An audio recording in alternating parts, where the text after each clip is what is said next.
Your effort is part of the Future Armenians program. So I'm going to reach back and sort of ask a question on behalf of the real future Armenian. Let's imagine a 10-year-old boy in a little village in Tavush and a 12-year-old girl in Kanaker in Yerevan.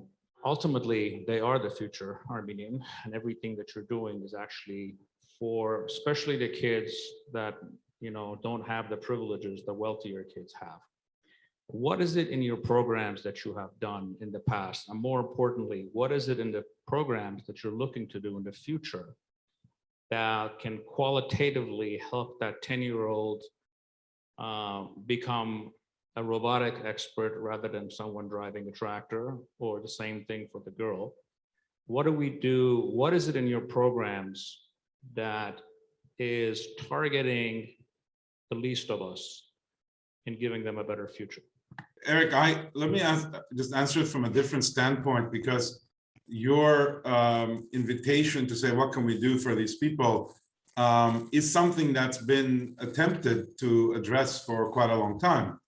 And one of the things I think we have to realize is that the specific challenge of, for example, fighting inequality and access, or upgrading our education significantly, or creating job opportunities in science, technology, each of these things in and of itself, I think, will not sustainably create the future we want.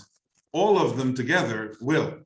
And that's the problem we face, because there are a number of band-aid solutions we can use. For example, create a new school for specially gifted students who are underprivileged. And that's really important, and we should do that.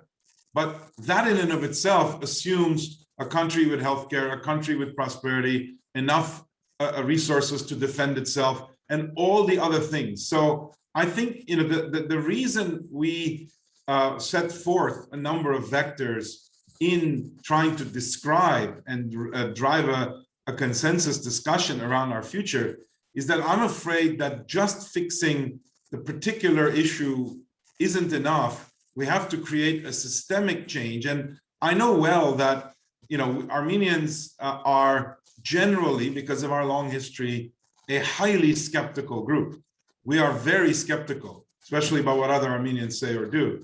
But we're also skeptical that we'll ever be able to do these big systemic things. And yet, historically, we have defied, despite our size, the expectations of the world in leading in many, many areas for hundreds of years. And we keep wanting to go back there, but we don't realize that at those times, they actually believed that they could make systemic advances. So I believe we need to kind of enter an era where we think about how any of these programs can work together to create a sustainable change. And that's where we have to come back to say, this is an obligation of a properly functioning government. This is the obligation of a diaspora that in fact shatters the image of a Disneyland and recognizes that its responsibility, not its opportunity, but its responsibility, if they want to call themselves Armenian,